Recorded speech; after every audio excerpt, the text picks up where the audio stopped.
Hello student, welcome to this lecture. In this lecture, we are going to discuss breakdown condition in p-n junction diode.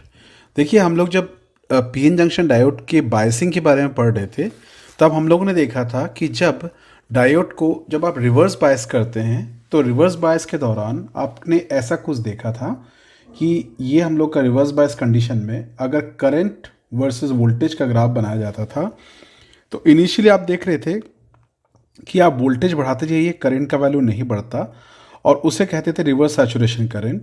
लेकिन एक ऐसा situation आता है reverse condition में, reverse bias में, कि voltage को बढ़ाते बढ़ाते सडनली करंट का वैल्यू बढ़ जाता है और मैंने उस जगह को बताया था, उससे कहते हैं हम लोग ब्रेकडाउन। लेकिन ब्रेकडाउन एक्चुअली में है क्या, इसको अब थोड़ा सा प्रॉपरली हम लोग समझते हैं। तो देखिए ब्रेकडाउन को अगर प्रॉपरली देखा जाए तो ब्रेकडाउन को हम लोगों ने दो तरह के ब्रेकडाउन में बांटा है। एक ब्रेकडाउन होता है जिसको बोलते हैं एवलंच ब्रेकडाउन, एवलंच ब्रेकडाउन, और दूसरा जो होता है उसे कहते हैं हम लोग जीनर ब्रेकडाउन, जीनर ब्रेकडाउन। ये एक्चुअली एक साइंटिस्ट के नाम से है जिन्होंने इसको स्टडी किया था, सी जेनर नाम से था, उनके नाम से हम लोग ने जेनर ब्रेकडाउन को पढ़ते हैं हम लोग। अब सवाल उठता है ये एवलंच या जीनर ब्रेकडाउन होता क्या है। तो ध्यान रखना, कई बुक्स में या कई लोग जो हैं दोनों को सेम बोलते हैं, बट दोनों सेम नहीं है।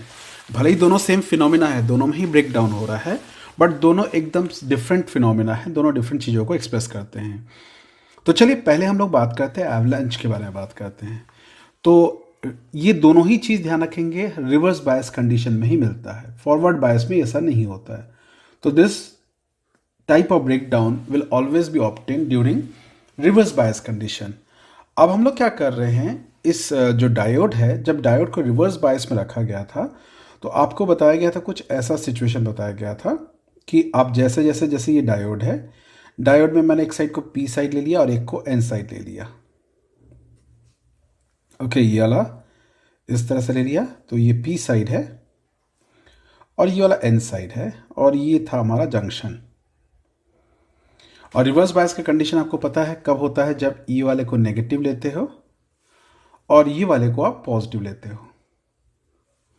और आपको ये भी आइडिया होगा यहाँ पर कि रिवर्स बायस कंडीशन में जो डिप्लीशन रीजन है वो काफ़ी बड़ा हो जाता है। अब इस रिवर्स बायस कंडीशन में आपको पता है कि डिप्लीशन रीजन काफ़ी बड़ा हो जाता है। ठीक है, काफ़ी बड़ा हो जाने के कारण क्योंकि आपने रिवर्स वोल्टेज लगाया तो डिप्लीशन रीजन काफ़ी बड़ा हो जाता है। और डिप्लीशन रीजन का बड़ा होने का मतलब होता है कि बहुत बड़ा आयन का रीजन। तो मतलब यहाँ पर जैसे आपको पता है पॉजिटिव आयंस हो जाते हैं, ये स्टेशनरी पॉजिटिव आयंस होते हैं इस जगह पर, और यहाँ पर नेगेटिव पॉजिटिव आयंस होते हैं, नेगेटिव स्टेशनरी आयंस होते हैं। These are stationary ions. ठीक है, क्योंकि आपको पता है यहाँ से एन रीजन से इलेक्ट्रॉन सब आके यहाँ पर होल्स में फिलअप हो गए हैं। तो आपको दिख रहा है ये एक बहुत बड़ा सा आपको एक रीजन दिखता है, और इस रीजन के अंदर क्योंकि आपने रिवर्स वोल्टेज लगाया है और वोल्टेज का वैल्यू रिवर्स में काफ़ी बड़ा रखा है, इस कारण से इन दोनों टर्मिनल के अक्रॉस में बहुत बड़ा पोटेंशियल डिफरेंस रहता है। लेकिन आपको यहाँ पर यह भी पता होगा, इस दौरान आपको यहाँ पर पता होगा कि जो पी रीजन होता है वहाँ पर कुछ माइनॉरिटी कैरियर्स होते हैं जो फ्री इलेक्ट्रॉन्स होते हैं। इस तरह से these are the free electrons, ये माइनॉरिटी कैरियर्स होते हैं। और उसी प्रकार से यहाँ पर माइनॉरिटी कैरियर्स कौन होते हैं, होल्स होते हैं। अब आपको यहाँ से दिख रहा होगा कि ये जो जगह है, ये वाला रीजन पॉजिटिव हो गया, ये वाला रीजन नेगेटिव हो गया। तो ये जो इलेक्ट्रॉन है, इन इलेक्ट्रॉन्स को एक पुलिंग इफेक्ट मिलता है, और इस इलेक्ट्रॉन का जो फ्लो होता है इसके ऑपोजिट में ही हम लोग, इलेक्ट्रॉन के फ्लो के ऑपोजिट में ही करंट के फ्लो को लेते हैं, और ये हमारा रिवर्स सैचुरेशन करंट फ्लो होता है। ये जो ग्राफ है हम लोग को यहाँ पर दिखा है। बट ये सडनली क्या हुआ, तो हुआ ये, जब आप वोल्टेज बढ़ाते जाते हो तो आपको पता है कि किसी भी इलेक्ट्रॉन को मूव करने के लिए पोटेंशियल डिफरेंस चाहिए। तो जैसे जैसे पोटेंशियल डिफरेंस बढ़ाते जाओगे तो एक सिचुएशन ऐसा आएगा कि इन इलेक्ट्रॉनों का जो पोटेंशियल डिफरेंस के एक्सेलरेशन के कारण काइनेटिक एनर्जी बहुत ज़्यादा बढ़ जाता है, और काइनेटिक एनर्जी बहुत ज़्यादा बढ़ने के कारण अब यहाँ पर ध्यान रखेंगे, इस रीजन में जो सिलिकॉन होते हैं, जो बॉन्डेड सिलिकॉन होते हैं, इस प्रकार से जो बॉन्डेड सिलिकॉन होते हैं इस प्रकार से, इन सिलिकॉन के बीच में बॉन्ड होता है। मैं बॉन्डेड क्यों बोल रहा हूँ, क्योंकि ये अलग अलग नहीं, इसमें से कोई फ्री इलेक्ट्रॉन, ये सब बंधे हुए हैं, क्रिस्टल के ही पार्ट है। ठीक है, इस प्रकार से आपको पता है ऐसा होता है, इस तरह से सिलिकॉन होता है। मैं सिलिकॉन ही ले रहा हूँ, आप चाहो तो जर्मेनियम भी ले सकते हो, कोई इसमें इशू नहीं है। ओके, इस तरह से। तो ये जो इलेक्ट्रॉन्स होते हैं, ये इलेक्ट्रॉन को मैं यहां पे शो कर रहा हूं। ये जो थोड़ा डार्क डार्क दिखा रहा हूं, these are the free electrons which are moving from P to N region. लेकिन इनके बीच में बहुत ज़्यादा पोटेंशियल डिफरेंस, क्योंकि बहुत बड़ा बैरियर हो जाने के कारण बहुत ज़्यादा पोटेंशियल डिफरेंस मिलता है। और उस पोटेंशियल डिफरेंस के कारण क्या होता है, इनको बहुत ज़्यादा काइनेटिक एनर्जी मिल जाता है।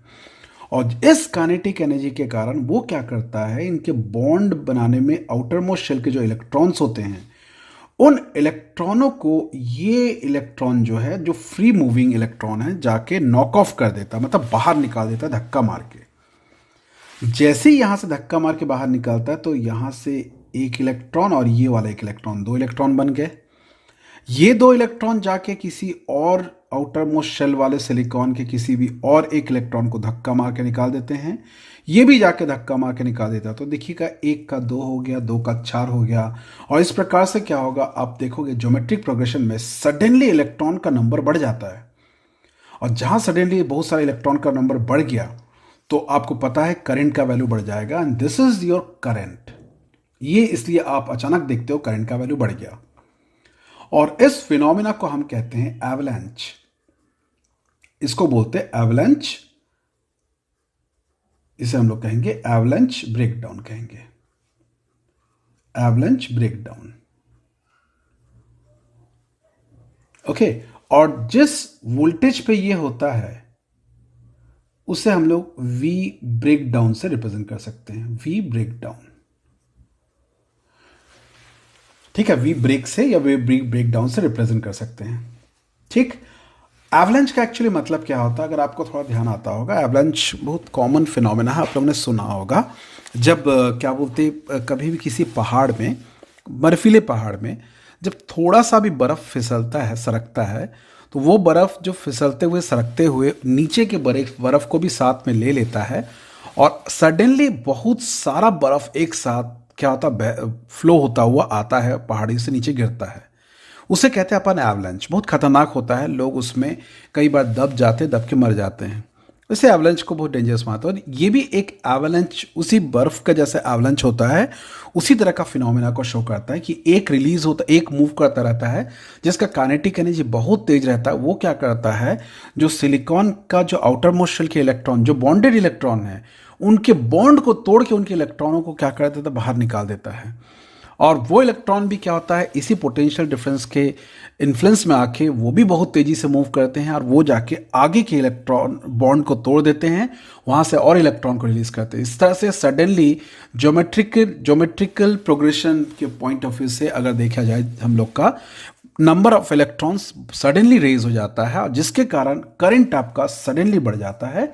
और इस सिचुएशन को बोलते हैं हम लोग ब्रेकडाउन या एवलांच ब्रेकडाउन बोलते हैं। अब इस सिनारियो में एक चीज और हुआ है, क्योंकि सभी इलेक्ट्रॉन्स का काइनेटिक एनर्जी बहुत ज्यादा रहता है, तो इन इलेक्ट्रॉन्स में खूब ज्यादा कोलिजन भी होता है आपस में, जिसके कारण ये जो डायोड है गर्म होना चालू हो जाता है। इस लेवल का गर्म हो जाता है कि इसमें से धुआं निकलने लग जाता है, और ये जो डायोड है वो ऑलमोस्ट परमानेंटली डैमेज हो सकता है। मैं हो सकता है इससे बोल रहा हूं कि डिपेंड करता कितने देर तक रिवर्स बायस के कंडीशन में था। ठीक है, तो रिवर्स बायस कंडीशन में पहुंचने के बाद हो सकता है वो परमानेंटली क्या हो जाए, डैमेज हो जाए। और ये था हम लोग का एवलांच ब्रेकडाउन। तो ये एवलांच क्लियर हो गया अपने को। अब हम लोग बात करते हैं यहां पर जीनर ब्रेकडाउन के बारे में। जीनर ब्रेकडाउन को समझते हैं हम लोग। ठीक है, अब हम लोग जीनर ब्रेकडाउन देखते हैं। जीनर ब्रेकडाउन के लिए, जीनर ब्रेकडाउन क्या होता है समझने के लिए ये लेते हैं कि अगर आप एक नॉर्मल पीएन जंक्शन डायोड को लेते हो, और उस नॉर्मल पीएन जंक्शन डायोड के इनफैक्ट पी साइड और एन साइड को आप हेविली डोप कर देते हो। तो जब आप इसको हेविली डोप करते हो ना, तब एक चीज होता है कि आपने पढ़ा था कि डोपिंग कंसंट्रेशन बढ़ाने से जो हम लोग का जो ये डेप्लीशन रीजन जो होता है, उसका विड्थ क्या हो जाता है, कम हो जाता है। अब आपको पता है इस डिप्लेशन रीजन के बीच में जो एक इलेक्ट्रिक फील्ड बनता है, और आपको पता है इसके बीच का जो बैरियर पोटेंशियल रहता है वो आपका 0.7 वोल्ट होता है सिलिकॉन के लिए, और जर्मेनियम के लिए 0.3 वोल्ट होता है। अब आपने एक चीज पढ़ा होगा, ई जो होता है वो होता है that is E is equal to V by D. अब पढ़ते थे potential gradient E is equal to D V by D R करके लिखते थे। तो यहाँ पे क्या होता है कि जैसे ही आप यहाँ पर हेविली डोप कर देते हो पी साइड और एन साइड को सेपरेटली, तो ये देखा गया है कि इनका जो डिप्लेशन रीजन है उसका वेट क्या हो जाता है, कम हो जाता है। और पोटेंशियल डिफरेंस तो जो बैरियर पोटेंशियल है तो फिक्स है, तो विड्थ के कम होने के कारण जो इलेक्ट्रिक फील्ड होता है यहाँ पर एक स्ट्रॉन्ग इलेक्ट्रिक फील्ड बन जाता है। मतलब अगर मैं इसको पी साइड ले लूँ और यहाँ पर एन साइड ले लूँ तो यहाँ पर एक स्ट्रॉन्ग इलेक्ट्रिक फील्ड बन जाता है, स्ट्रॉन्ग इलेक्ट्रिक फील्ड बन जाएगा। और अगर आप इस स्ट्रॉन्ग इलेक्ट्रिक फील्ड के साथ अगर आप इसको रिवर्स बायस में रखते हो तो वो इलेक्ट्रिक फील्ड और थोड़ा सा स्ट्रॉन्ग हो जाता है, डिप्लेशन रीजन थोड़ा सा बढ़ जाता है, और जो हमारा इलेक्ट्रिक फील्ड है वो और थोड़ा सा स्ट्रॉन्ग हो जाता है। और जैसे ही ये स्ट्रॉन्ग इलेक्ट्रिक फील्ड हो जाता है तो यहाँ पे अब क्या होता देखिएगा, यहाँ पे जो विड्थ है आपने बहुत ज़्यादा पोटेंशियल डिफरेंस नहीं लगाया, रिवर्स पोटेंशियल नहीं लगाया जितना आपने एवलेंच में लगाया था। यहाँ पर आपने थोड़ा सा जब रिवर्स वोल्टेज बढ़ाया ना तो आप देखोगे क्या होगा, इनके अक्रॉस में बहुत ज़्यादा पोटेंशियल इलेक्ट्रिक फील्ड का स्ट्रेंथ बढ़ जाता है, जिसके कारण अगर आप इस जगह को फिर से मैग्नीफाई करके देखते हो डिप्लेशन रीजन वाले जगह को, तो फिर से वहाँ पर क्या हो रहा है, सिलिकॉन सिलिकॉन ये सब एक दूसरे के साथ बॉन्ड बना के हैं। आपको अच्छे से पता है दे आर टेट्रावैलेंट, इस प्रकार से बॉन्ड बना के एक दूसरे के साथ है, इस तरह से बॉन्ड बना के हैं। यहाँ पे क्या होता है, जो इनका आउटर मोस्ट शेल का जो इलेक्ट्रॉन है, यहाँ पर ये इलेक्ट्रॉन जो है, ये सब जो इलेक्ट्रॉन होते हैं, इस स्ट्रॉन्ग इलेक्ट्रिक फील्ड के कारण इन इलेक्ट्रॉन्स पर इतना ज़्यादा पुलिंग इफेक्ट लगता है, खींचने का फोर्स लगता है कि ये इलेक्ट्रॉन बॉन्ड से टूट के बाहर निकल जाते हैं। ध्यान रखिएगा एवलेंच में क्या हुआ था, एवलेंच में ये हुआ था कि जो हाई काइनेटिक एनर्जी से आने वाला जो इलेक्ट्रॉन है वो क्या कर रहा है, जो आउटर मोस्ट शेल वाले जो इलेक्ट्रॉन है सिलिकॉन के इनके, तो उन इलेक्ट्रॉनों को क्या कर रहा है, नॉक ऑफ कर दे रहा, मतलब धक्का मार के बाहर निकाल दे रहा। ठीक, लेकिन यहां पे ऐसा कुछ नहीं हो रहा क्योंकि यहां पर पोटेंशियल डिफरेंस आपने ज्यादा नहीं लगाया, कम रिवर्स पोटेंशियल ही लगाया। लेकिन हुआ क्या, यहां पर इलेक्ट्रिक फील्ड बहुत स्ट्रांग हो गया क्योंकि डोपिंग कंसंट्रेशन बहुत ज्यादा है। तो इलेक्ट्रिक फील्ड स्ट्रांग होने के कारण वो इलेक्ट्रिक फील्ड जो है वो क्या करता है, जो ये इलेक्ट्रॉन बॉन्डेड इलेक्ट्रॉन्स रहता है उनको खींच खींच के बाहर निकालता है, और ऐसा करके वो कई इलेक्ट्रॉनों को इस प्रकार से बाहर निकालता जाता है, जिसके कारण खूब सारे इलेक्ट्रॉन फिर से रिलीज हो जाते हैं, और ये इलेक्ट्रॉन जो है फिर से पार्टिसिपेट करते हैं करंट में, और ये कहलाता है जीनर ब्रेकडाउन।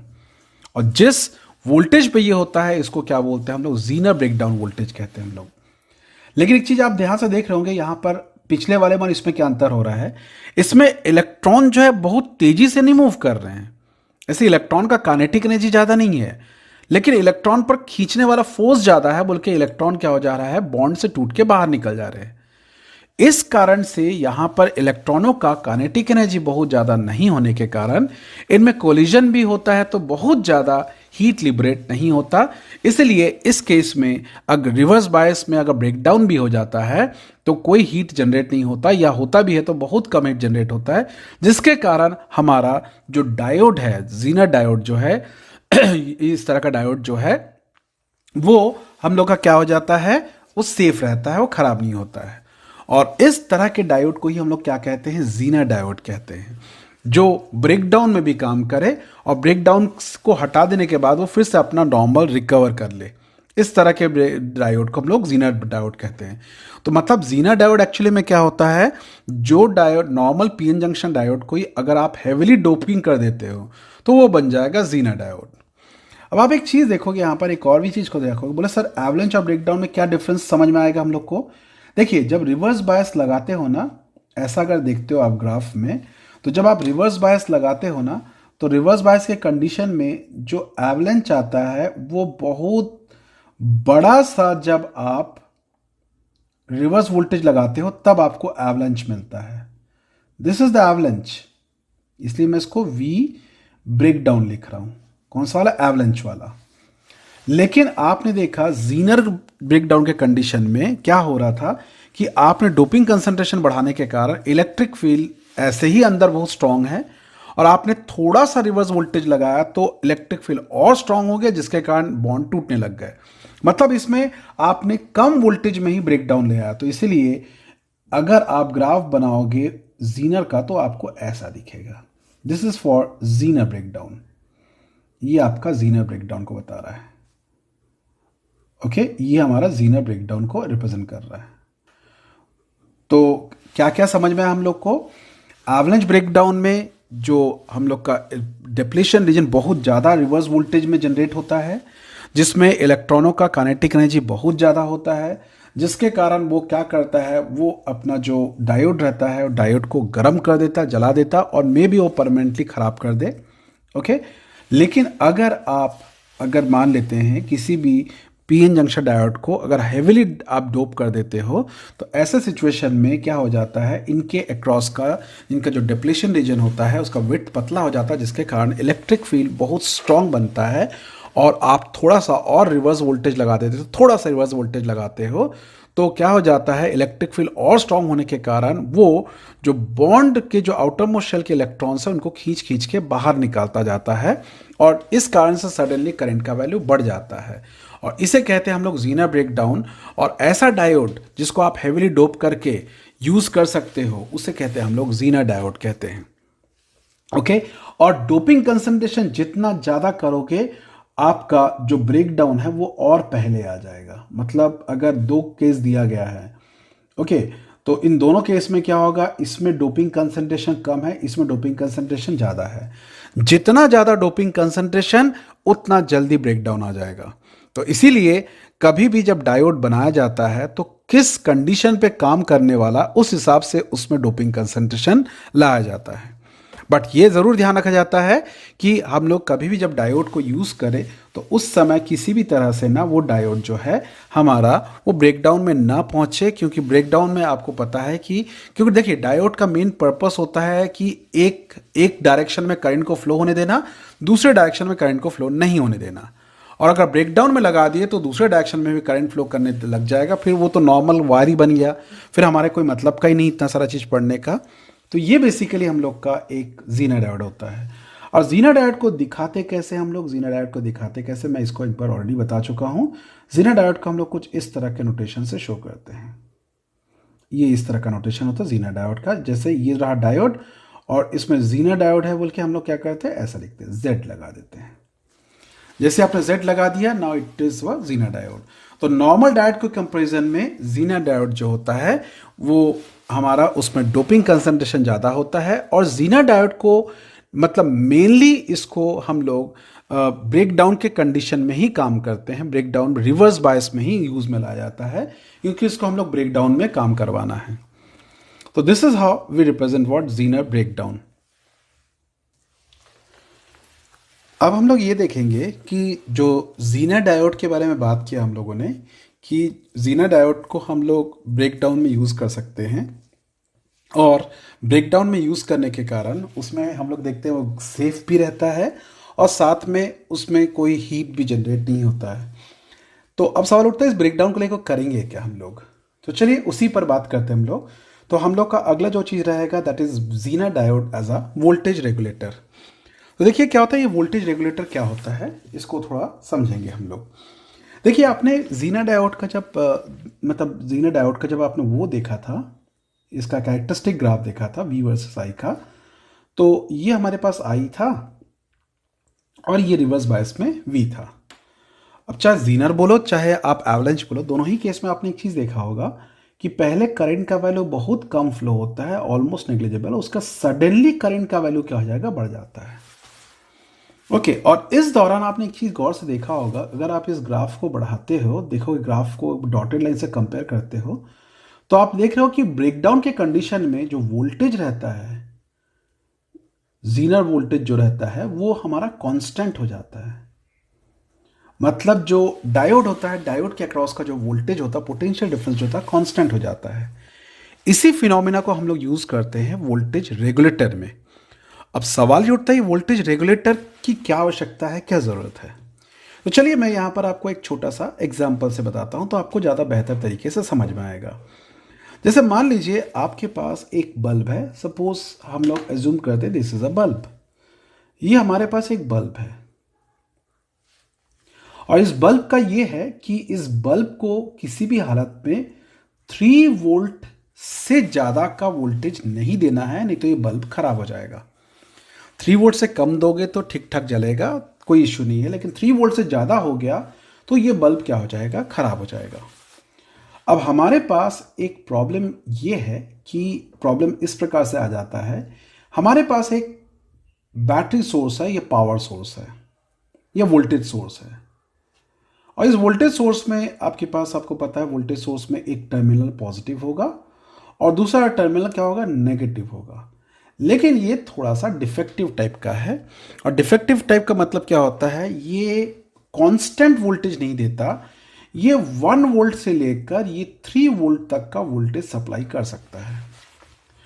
अब यहां पर क्या होगा, अगर मान लेते हैं मैं इस बल्ब को इस बैटरी के साथ या वोल्टेज सोर्स के साथ कनेक्ट कर दूं तो ये बल्ब तब तक सेफ है जब तक ये वोल्टेज सोर्स या पावर सोर्स जो है वो 3 वोल्ट तक का सप्लाई दे रहा है।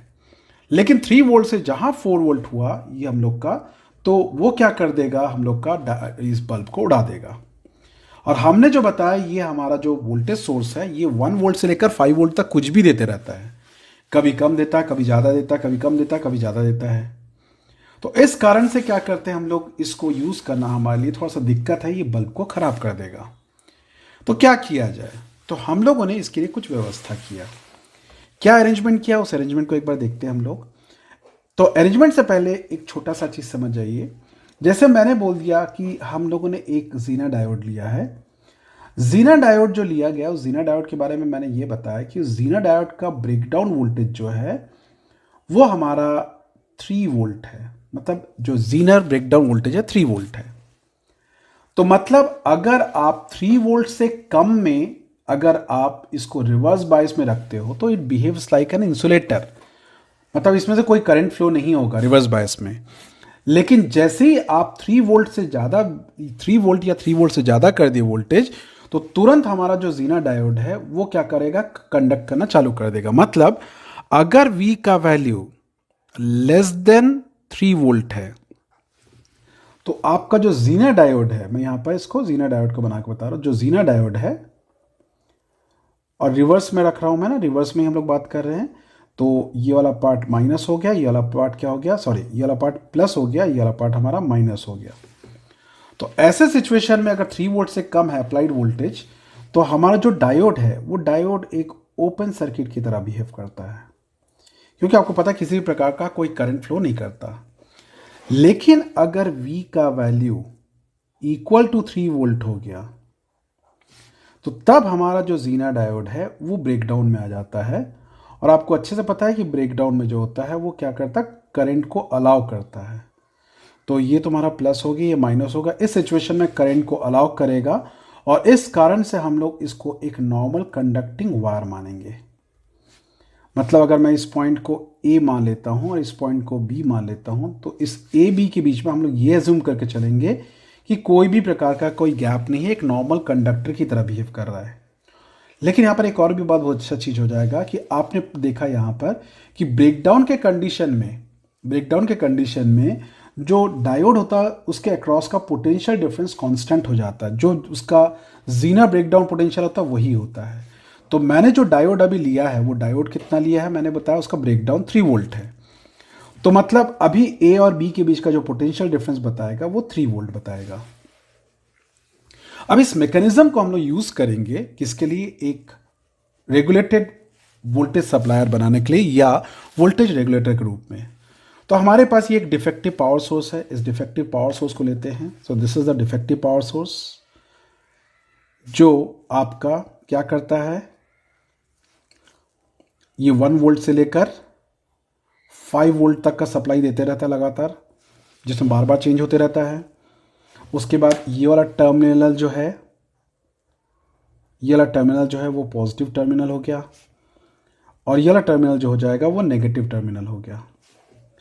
अब आपने क्या किया, इसमें से एक वायर को कनेक्ट किया, this is the connecting wire, और कनेक्टिंग वायर को आपने क्या किया, यहाँ पर जो हमारा जो बल्ब है उस बल्ब से हम लोगों ने क्या किया, कनेक्ट कर दिया, इस तरह से लिया और इसे हम लोगों ने क्या किया, बल्ब से कनेक्ट कर दिया। This is how we connected with the bulb.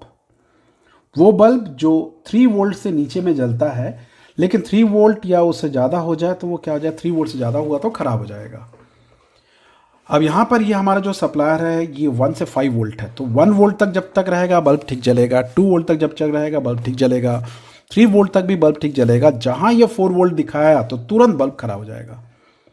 तो हम लोगों ने इसलिए इससे बचाव करने के लिए यहाँ पर हम लोगों ने क्या लिया, एक जीना डायोड ले लिया। और आपको बताया था जीना डायोड के लिए कैसा करना पड़ता हम लोग को, रिवर्स बायस में यूज़ करते हम लोग। पहला तो रिवर्स बायस में यूज़ करते हैं, दूसरा ब्रेकडाउन में यूज़ करते हैं। और हम लोग वो जीना डायोड ले रहे हैं जिसका ब्रेकडाउन कितना है, 3 वोल्ट है। तो हम लोगों ने इसको 3 वोल्ट ले लिया, ये जीना डायोड ले लिया हम लोगों ने। अब जैसे लिया तो देखिएगा जब ये 1 वोल्ट का होगा, जब ये 1 वोल्ट सप्लाई कर रहा होगा, तो आपको अभी हमने देखा था कि जब जो अप्लाइड वोल्टेज है वो जीना ब्रेकडाउन वोल्टेज से कम होता है, तब डायोड एक ओपन सर्किट की तरह बिहेव करता है। तो मतलब क्या होगा, आपने 1 वोल्ट दिया तो मतलब इसके अक्रॉस का पोटेंशियल डिफरेंस आपको पता है, जब तक 3 वोल्ट नहीं होगा ब्रेकडाउन नहीं होगा। तो मतलब इसमें से कोई करंट नहीं फ्लो होगा, तब आपका 1 वोल्ट के कारण पूरा सप्लाई बल्ब से होकर जाएगा और बल्ब आपका जलेगा। तो बल्ब 1 वोल्ट में जल सकता है। उसके बाद जब से आपने 2 वोल्ट किया तो 2 वोल्ट करने पर क्या हो गया, आपका अभी भी डायोड रिवर्स बायस में है, ब्रेकडाउन अभी भी नहीं आया है, तो इसलिए डायोड में से कोई भी करंट नहीं फ्लो होगा और आपका बल्ब अभी जलेगा। जैसे ही आपका ये 3 वोल्ट शो किया तो तुरंत ये ब्रेकडाउन में आ जाएगा। और ब्रेकडाउन में आने के कारण क्या हो जाएगा, यहां पर से ये एक प्लेन कंडक्टर की तरह बिहेव करेगा और इसके अक्रॉस का वोल्टेज जो है वो आपका 3 वोल्ट फिक्स हो जाएगा। अब आपका बल्ब जलता रहेगा, लेकिन ये कंडक्टर की तरफ फ्लो करने के कारण इसमें से करंट का फ्लो चालू हो जाएगा। अब आपको पता है कि जब कोई कंडक्टर, मतलब ये सिचुएशन को अगर आप गौर से देखोगे तो आपको लग नहीं रहा है कि किसी भी बैटरी के पॉजिटिव टर्मिनल को और नेगेटिव टर्मिनल को शॉर्ट कर दिया गया है। और बैटरी के नेगेटिव और पॉजिटिव टर्मिनल को जब शॉर्ट करते हैं तो बैटरी खराब हो जाता है, बैटरी गर्म होकर जल जाता है, क्योंकि एक नॉर्मल कंडक्टर की तरह बिहेव कर एक शॉर्ट सर्किट है। और शॉर्ट सर्किट में क्या होता है, करंट का वैल्यू बहुत बढ़ जाता है और करंट इस प्रकार से फ्लो होना चालू हो जाता है, जो बल्ब से जाता भी नहीं है, बल्ब ठीक से जलता भी नहीं है। तो तब हम लोग क्या करते हैं, इस ओवरलोडिंग को से बचाने के लिए हम लोग क्या करते हैं, यहाँ पर एक सीरीज में एक रेजिस्टेंस लगा देते हैं, इसको RS लिखते हैं। जैसे सीरीज में रेजिस्टेंस को लगा देते हैं तो क्या होगा, जो भी आपका करंट को कंट्रोल करना रहेगा वो हमारा ये RS क्या कर लेगा, संभाल लेगा। मतलब आप देखिए क्या होगा, जैसे ही अब आप वोल्टेज को सपोज यहाँ से 3 वोल्ट की जगह 4 वोल्ट हो गया, तो तब क्या होगा, जीना डायोड के अक्रॉस 3 वोल्ट फिक्स है, क्योंकि वो ब्रेकडाउन में आपका उसका वोल्टेज जो है फिक्स हो जाता है। तो जो बाकी 1 वोल्ट है वो ये रेजिस्टेंस बेयर करेगा। अगर मान लीजिए ये 5 वोल्ट का हो जाता है, शो कर रहा है, तो तब इसके अक्रॉस 3 वोल्ट ही शो करेगा, तब ये सीरीज में जो रेजिस्टेंस लगा हुआ है वो 2 वोल्ट को बेयर कर लेगा। तो इस प्रकार से ये हमारा एक वोल्टेज रेगुलेटर होता है। मतलब अगर आप एक वोल्टेज रेगुलेटर का एक डायग्राम देखना चाहते हो तो वोल्टेज रेगुलेटर का डायग्राम को आप ऐसा देख सकते हो। ये एक इररेगुलेटेड पावर सप्लाई है, यह एक इररेगुलेटेड पावर सप्लाई है, मैं IPS लिख रहा हूँ इसको, इररेगुलेटेड पावर सप्लाई। इस पावर सप्लाई को आप क्या किए, एक रिवर्स बायस में अब डायोड के साथ कनेक्ट कर दी हो। कौन सा डायोड के साथ, जीना डायोड के साथ आपने कनेक्ट कर दिया, दिस इज जीना डायोड, ये रहा हमारे पास डायोड, इसके साथ आपने इसको कनेक्ट कर दिया है।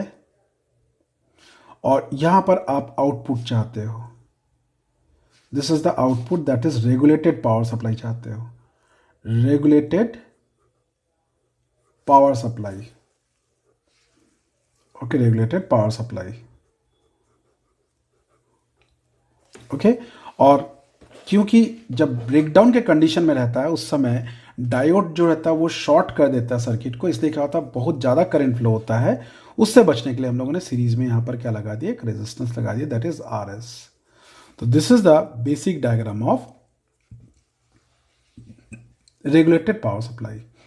अब इसका लिखना कैसे है, कैसे क्या करना है, वो आपको मैं नोट्स में दे दे रहा हूँ, नोट्स में आपका लिखा हुआ मिल जाएगा। अभी फिलहाल आप लोगों को इसको ऐसे समझना है। इसके ऊपर बेस करके न्यूमेरिकल आता है कुछ, मैं उसके न्यूमेरिकल्स भी आप लोगों को बताऊंगा। तो चलिए आज हम लोग इतनी पढ़ते हैं। So till then bye, take care.